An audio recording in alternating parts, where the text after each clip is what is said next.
Good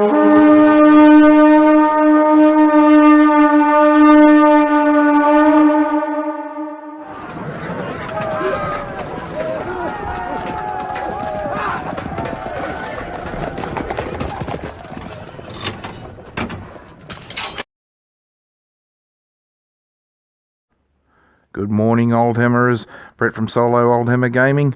I've just finished a night shift, so I don't have an actual segment today of what I've been watching because I've been on night shifts for work. So I'm actually just waiting for a load of washing to finish. So while I was waiting for that, I thought, I'll do a quick video and do a roundup on each of the armies, and we'll start off with the Empire, who I'm looking at building up to 2,000 points, so that way they've got 1,000 points of mercenaries in the North, and that way we can get a 3,000 point game going. So that's what we'll be doing this morning. So we go to my open copy that I've got with the Empire, and this is the Oldhammer Warhammer Armies book. For those that don't know, 3rd edition. The armies come in one book, and if you want to include like the Realm of Chaos books, like Lost and the Damned and Slaves to Darkness, they had supplemental armies in there for Chaos as well. So, but kicking off with the Empire, who are in the Warhammer Armies book. So this one book gave, I think it was 11 different armies, plus allies, and lists for mercenaries as well. So kicking off with the Empire, because they're the ones that I'm looking at the moment, doing 2,000 points of. So you get a little spiel at the start of what the Empire is. Then it comes down to basic stats and everything for the Empire. So your basic human is much like it is nowadays, like the 8th and 9th edition. So you're looking at 4 movement, 3 weapon skill, 3 ballistic skill, 3 strength, 3 toughness, 1 wound, 3 initiative, 1 attack, 7 leadership, 7 intelligence, 7 cool, and 7 willpower. So, and they rocking it at about 5 points for just a basic dude. Now, when 4th edition come out, they got rid of intelligence, cool, and willpower, and just lumped it all into leadership. So you can see there with like the different levels of heroes, how much the points are, what base each a normal human comes on, 20 by 20, cavalry's 25 by 50, imperial armies are neutral, psychology, so flagellants, see below, and Warhammer Fantasy Battle 97 are subject to frenzy and hate all chaotics. I did like these army books because it was just one book and everything was in there for army selection. I'm not sure how it is for 8th edition, but I know in 4th and 5th it did follow the same as 3rd. So you had to take rank and file troops. Your rank and file troops, the minimum was 1/3 the total army's points value. Maximum could be like your whole army less 1 hero. You always had to have at least 1 hero to serve as the general. Maximum is half the army's total points value. Heroes, minimum 1. 1 character, maximum of 4 wizard models, and your allies is 1/3 of your army's total points value. Mercenaries is up to half, and monstrous host is up to 1/4. You can have a baggage train at no extra cost. That was just, I think it was one cart or something like that. You could model like tents and things like that. It was one of those per 1,000 points. And they also came with four basic, like humans with improvised weapons and stuff like that per 1,000 points. So 3,000 point army, you'd have like 12. I'm pretty sure that's the way it was in the rule book. So for your character models, you player, you may spend up to half the points as we've seen. Excuse me, not too shabby. Up to half your points total for characters. You will see that some different armies have got different amounts that you can actually spend and that on your characters and things. A lot of people think that ruins the game because you've got these super powered characters just running around butchering entire units, but it all depends how you play. I'm not really a tournament sort of player as such. I like the stories and everything behind it. That's what we used to do back in the day, like inventing like generals and things, and just seeing how they go, like the Harvester, for instance. So your general, the army, or well, basically it has to be led by a general. So it must be the character with the highest leadership characteristic. You can have up to 20 character models. But yeah, remembering maximum of 4 of those could be wizards, so you could have 16 like heroes as such, and up to four wizards. So army standard bearer, that could be level 5 on a horse. That was the only way that characters from levels 5, 10, and 15 could be outside of a unit. Level 20 and 25 were free to march around as they please. Here's the points costs for different weapons and things for your heroes. So like additional hand weapons, double-handed weapons, flails, halberds, lances, pikes, spears. What war beast you'd like to mount them on. Unicorns, funnily enough, only females could ride them. I think that reflected through in 5th edition when Britannia came out as like their own separate army book as well. Arquebuses, blunderbusses, bows, crossbows, longbows, all the usual goodies. Here's the points limit and maximum amount of each type of hero you could have. So you can have up to 16 hero models. Maximum number of heroes available at each level and their points cost. Level 5, 10, and 15 must be assigned a specific unit as leaders unless designed. That follows through with a lot of the different armies, but Empire could have a bombardier as well, as could most armies. The skilled master gunners, they cost an extra 20 points and considered to be a champion for the battery, for your artillery. I'd have to actually read through the rule book again. Forgot about those before I did this, and to see what actual bonuses and things they gave. So that could be another video down the track. All the different different types of troops, more exotic troops, and what they do. Here's your wizards. You can have up to maximum of 4. Now, what we used to do is, depending on how many points the battle was the maximum level that you could take a wizard at that level. I think we were 1,000 points. We were like level 10 or something. So they were hero level 10 wizard, but they were magic level 1. So 5 and 10 was level 1 wizard. They counted as level 1 wizard. Level 2 wizards were level 50, like hero level 15. 20 was 3, and magic level 4 was a level 25 wizard. There's the points cost there. Points cost for wizards. You can see there that they do jump up compared to the heroes. Now the heroes are they're not too bad. They're quite decent. A level 5 hero banking out at 30 points. No equipment though. And so a level 5 and a level 10, there was 25 points was the difference. And then slowly going up to 130 for a level 25, which is hero, which is not too bad. 340 for the wizard. Wizards were expensive back then. That's the problem that you have with like other armies like undead and that, where the magic is so dependent on those. That's the list of what spells and how many at each level you could get. Also tells you that they're generated randomly from battle magic. Wizard may also choose some other forms of magic if the player chooses.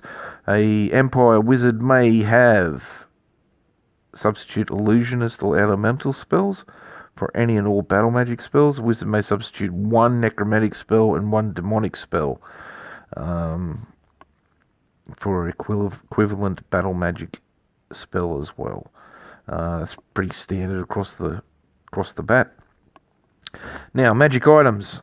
There weren't so much points limits, so to speak, for magic items back in the day. Characters can carry magic items. So a magic sword, for instance, will cost you 25 points straight up. You can carry one magic, like a magic weapon, with up to one magic attribute for every 5 levels of the character. So if you carry a weapon 1 attribute, level 5 wizard character, a level 15 character could carry up to 3, etc. So that's just reading verbatim from that. But yeah, wizards were the same. They could have up to 3 scrolls. The scrolls could contain up to two different spells of level 3 or lower, so that's not too bad. Now this is where where I think there's actually a misprint in the Norse army list that we'll see eventually down the track. For the Norse army list, it says that 2 characters can carry a magic ring, but with a spell level of 4. So I've always played it as 2. I think it affects the game too much, and it can ruin a good game if you've got a character running around with a level 4 spell on a ring. Now in the background, if you think you can hear a aircraft taking off, it's not. That's my washing machine. So pay no heed to that. And one character can be equipped with magic armor, so only one character in the armor can have magic armor, and one magical ability for the army battle standard bearer if you have them. Now, this is where we go on to rank and file.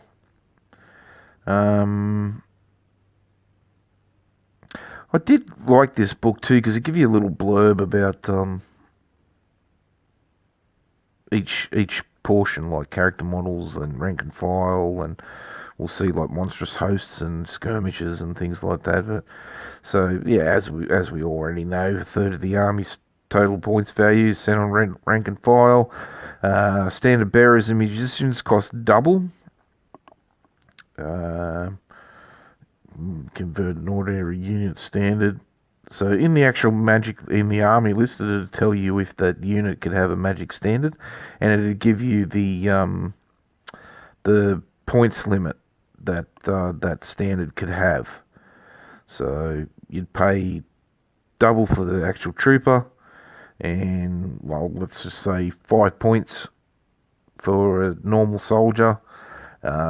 So the standard bearer would be 10 points, and then on the army list it'd say can have a magic standard up to 50 points. It wasn't 50 points, you had to pay for the soldier as well.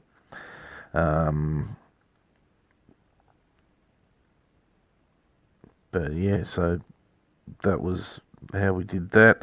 And musician, magical musician, single ability or magical instruments cost an extra 25 points as indicated below. Specific ability must be chosen and noted down before the game. See page 16. So all your magic items were in the actual armies book.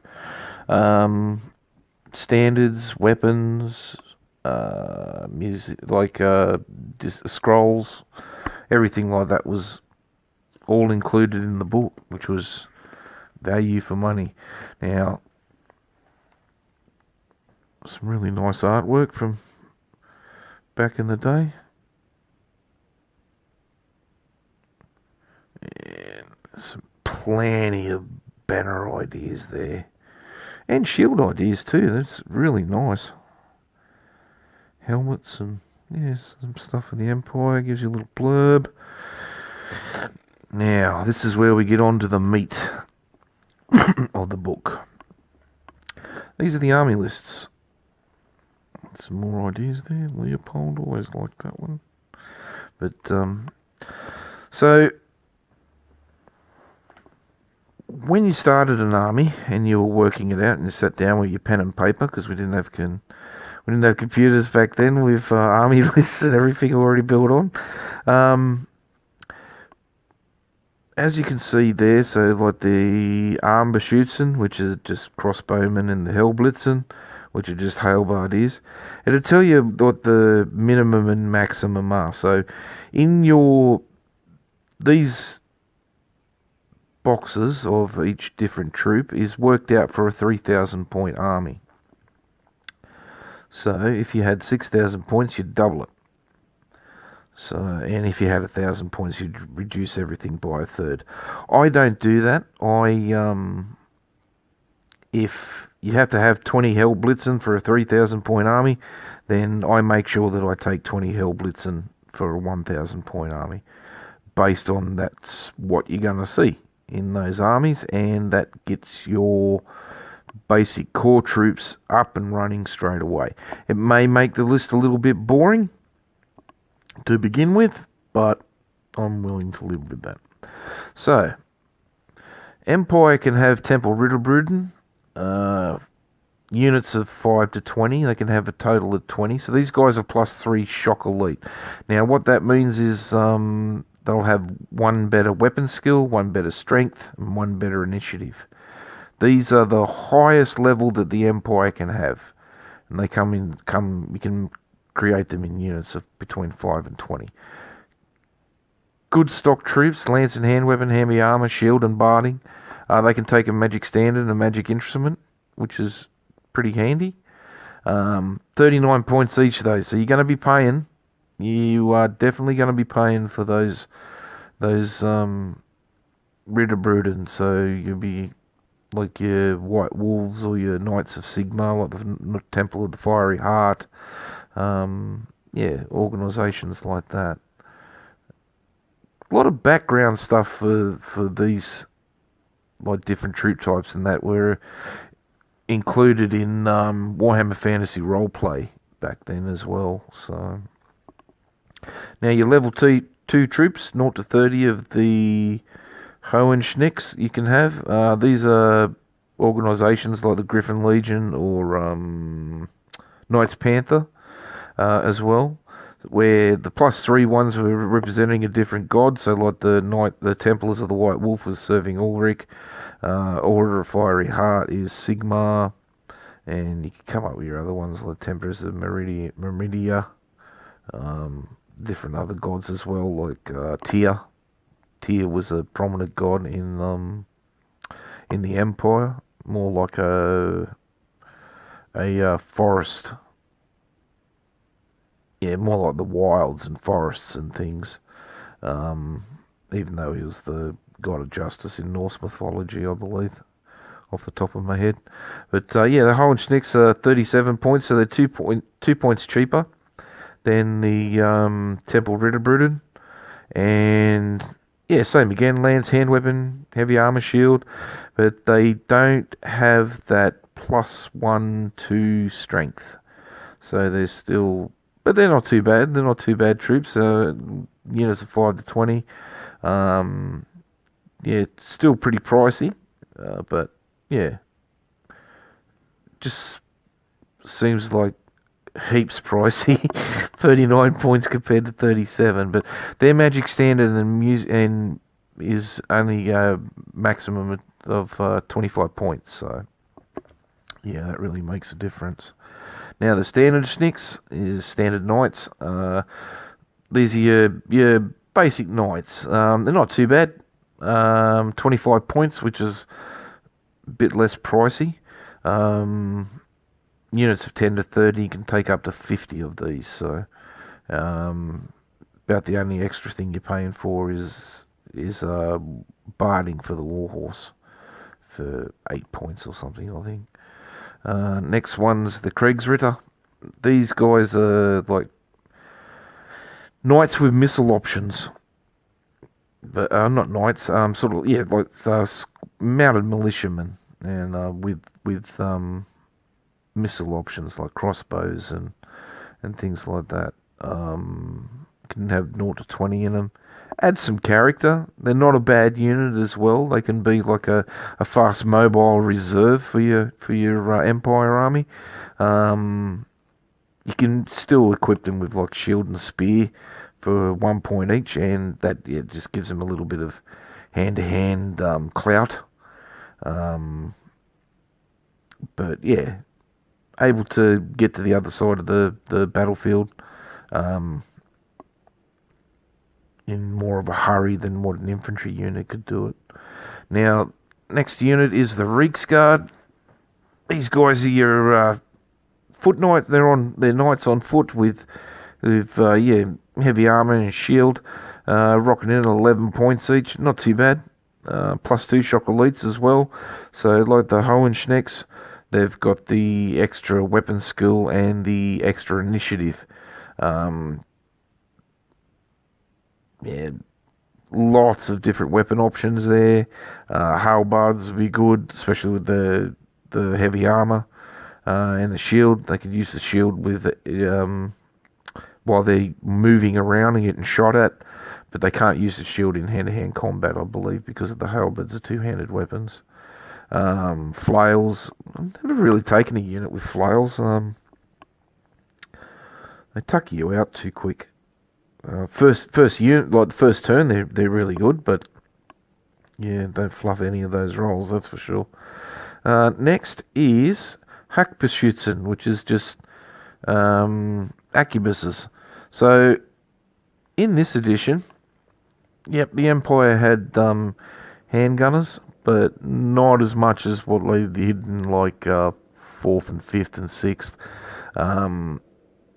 Arquebuses was still seen as sort of like dangerous gunpowder weapons that weren't really understood yet. So they're basic troopers, 8 points. I mean, you get your arquebus and a hand weapon. No armor options for these guys. So, and yeah, I found that surprising. I thought maybe you could put light armor on them at your discretion, but no. So, but yeah, not too bad. Hard hitting, under half range. So, yeah, but yeah, only 20 of them, so you could have 2 units of 10 or just one big unit of 20.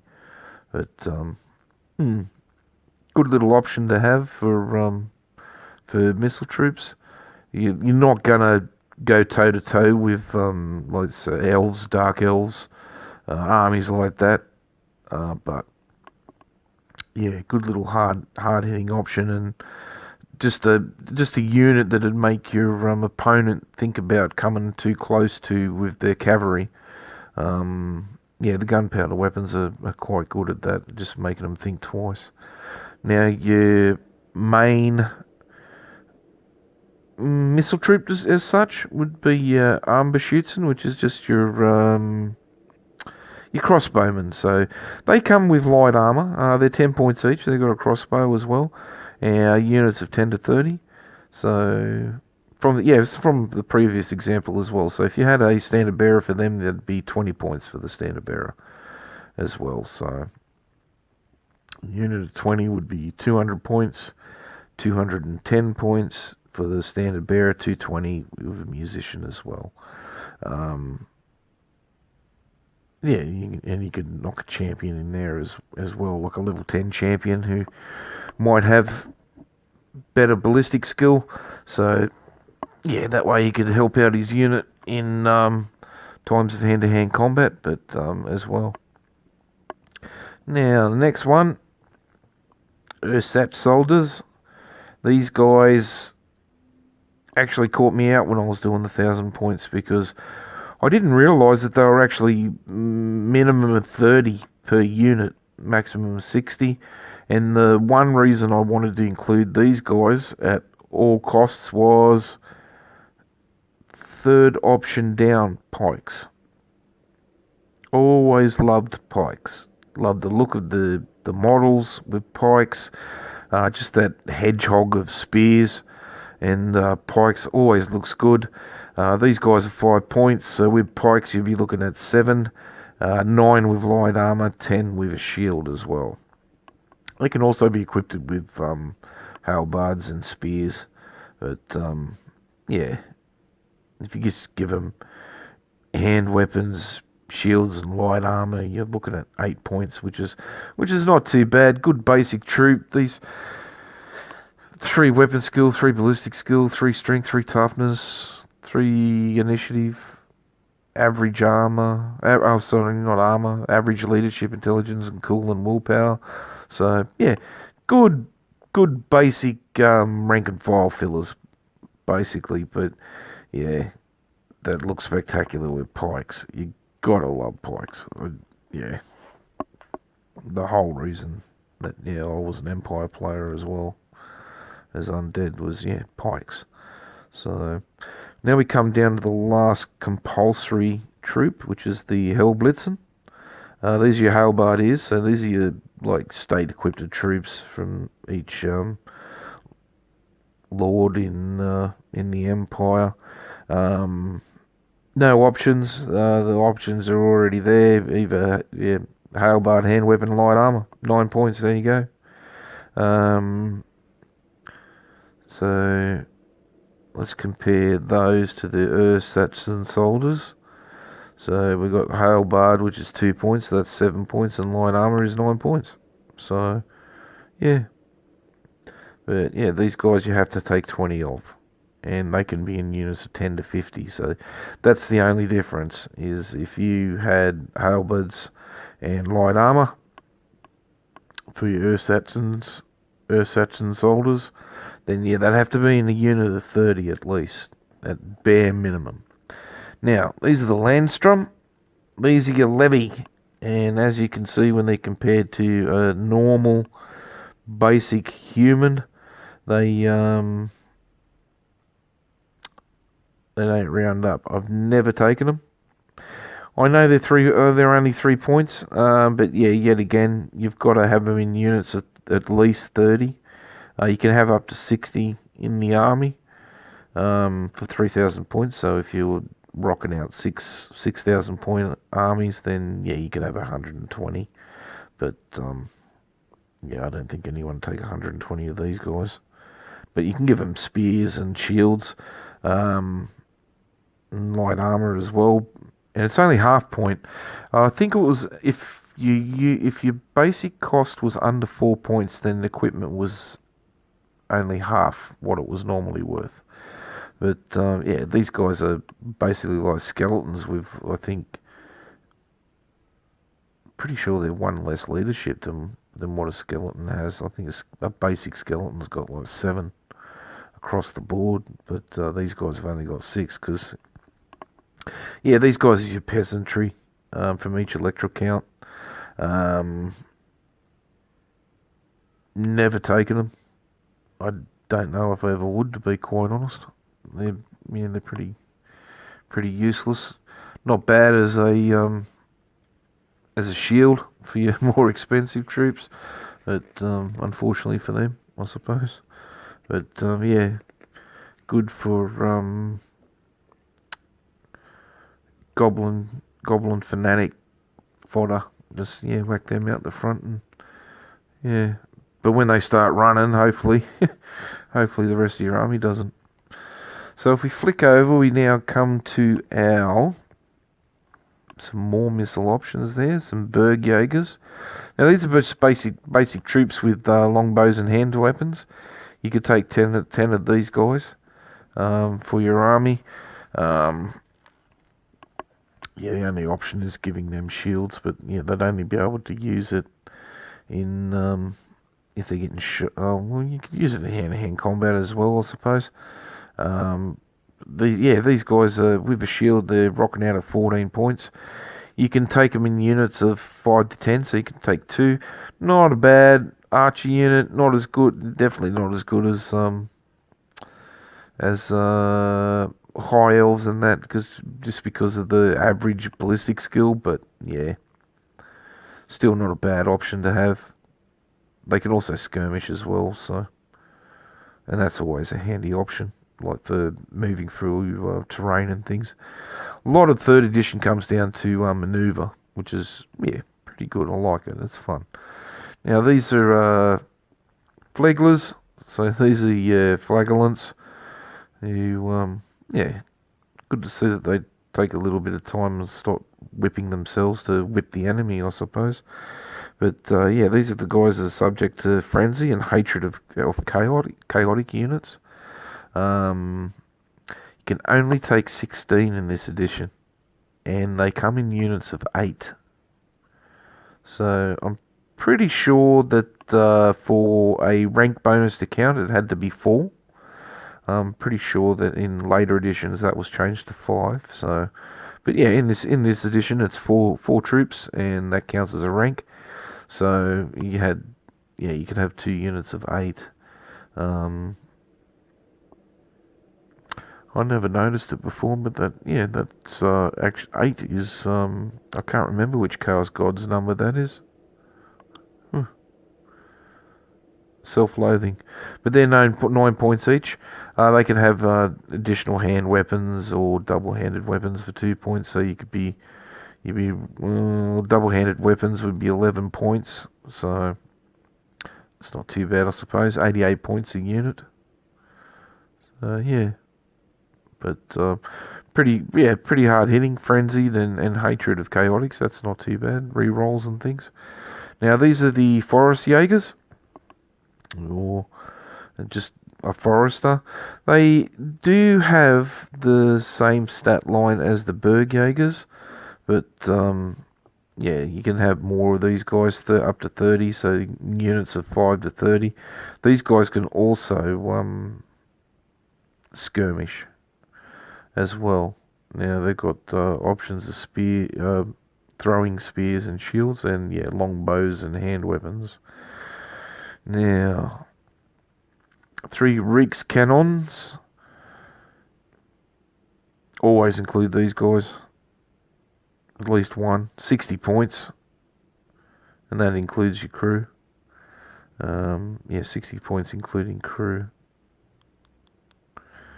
Trying to work out whether you had to allow for the crew as well. I think they were like 5 points each. Well, would that make it another 15, so 75 points? Not sure. I don't think so. I think it does include the crew. So 60 points is the gun and 3 crew.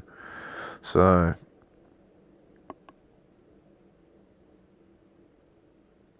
including crew, yeah, I'm pretty sure that's the way it's meant to read. Yeah, you can only have up to 3 cannons though, so no volley guns, no weird looking rocket launcher things from like I think it was 7th and 8th edition. But yeah, bare minimum, not even an organ gun, which is what you'd think the volley gun would count as, but no, definitely not. So here we go to the skirmishing section. So Armbeschützen, which is your just crossbowmen, you can have up to 2 units of those can skirmish. You had to declare at the start which units were skirmishing, and for foot troops they could only be 15 maximum, and 10 for mounted troops. Yeah, Hackbeschützen, that's your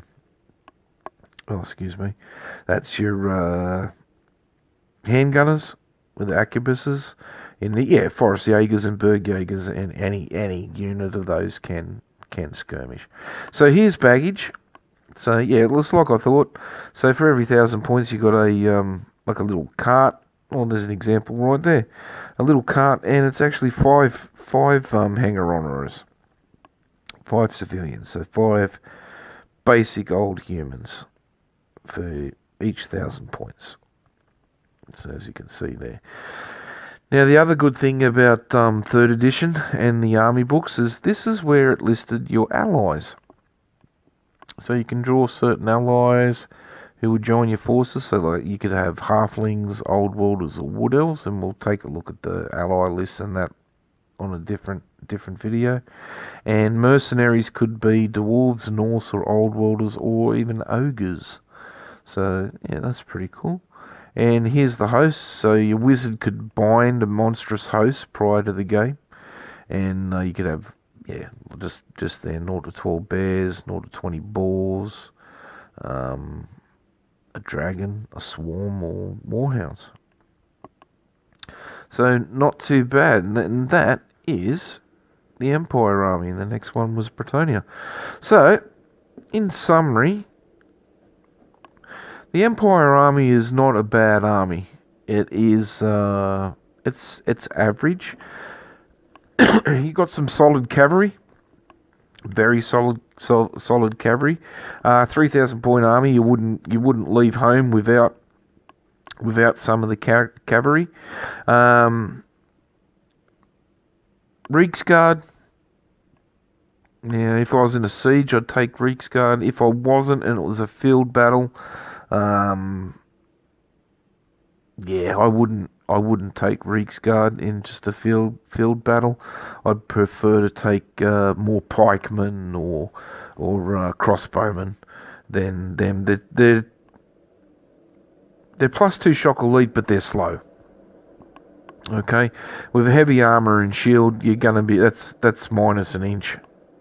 So they're gonna be waltzing around at 3 inches, where at least for your knights with the deduction and movement, they've still got a bit more speed about them. I think it's 6 inches would be heavy armor, shield, and barding for a horse. That'd give you, I think it's 3+ save and -2 movement or -1 movement. I'd have to look it up exactly, but yeah, so definite troops to include. You'd have to have some Hellblitzen. I'd probably include another unit as well, just because they're quite solid troops, and Hailbards are not bad. +1 strength, and initiative, I believe.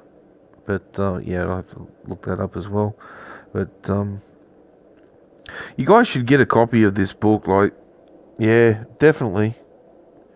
Even if you don't play 3rd edition, there's some real nostalgia in the book, and also a lot of good ideas for like painting and shields and banners and such, as you can see. Like the bird one with its squawking mouth open. That's pretty cool. That'd look good on a unit of shields. But yeah, so that's the Empire Army. I can tell you for the 2,000 points that I'm planning for these guys, that definitely have Hellblitzen, Halbardiers. That definitely got crossbowmen. Definitely got pikes. That was the first unit I bought, just because I want them. And yeah, it does look good. Definitely no Landstrom. I didn't take any flagellants or anything like that. I did take a unit of Hohenschnecks, so it's a +2 shock elite. I'm sorry if I'm messing these names up, but yeah, that's what I've called them ever since. Statit Schneeks.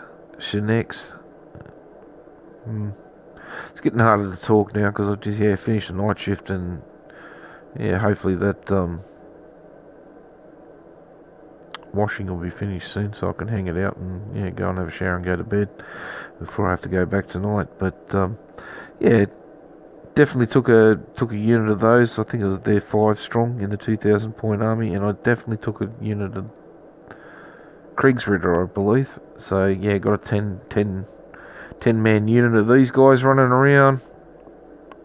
Some crossbowmen, some pikemen, some halbardiers, and some appropriate characters to lead them, and hopefully to victory.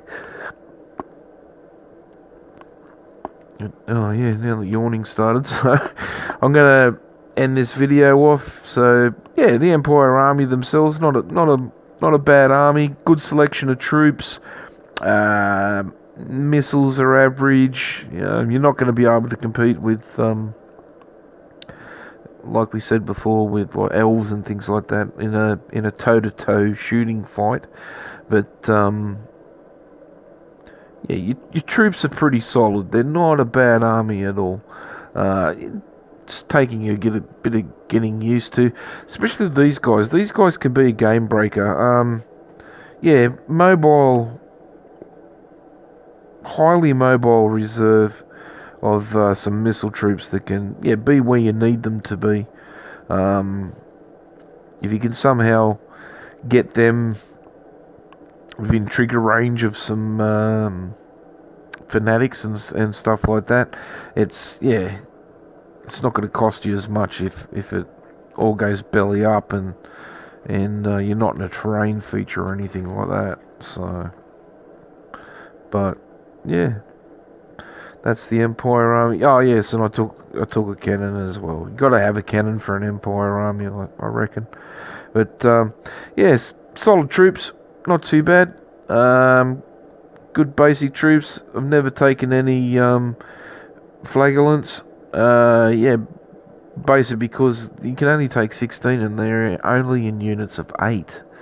Small units, but they can be a real game breaker. Need to make sure that they're getting into the flanks of your enemies. But yeah, just manoeuvring them there is the difficulty, and no save against missiles either. That's another big thing on why I don't take these guys. I'd much rather have more fleshed out state troops that with a decent leader are going to be able to make them stay in hand-to-hand combat and pass fear and panic tests, because from the battle report we did see how brutal fear can be. But there we go. That's some of the more of the banners and things from the army book. Always loved this one. Always loved that picture. Absolutely love it. But so just want to thank all the guys all you guys that have subscribed. Thank you so much. It does mean a lot to me, knowing that people are watching and enjoying the videos. So yeah, drop a comment if you'd like. What army you want to see next? That'll be a good one. Yeah, drop a comment on what army you want to see next, and let me know in the comments. I do reply to all comments. I'm starting to ramble on a bit now because I'm getting tired. So I'll end it right there for you, so it's not boring you guys. But yeah, just drop a comment on what army you want to see reviewed next, and we'll go from there. But still painting the Beastman when I've got a chance. I'm using contrast on that, and I'm going to do a video about that. I think Oldhammer and contrast painting.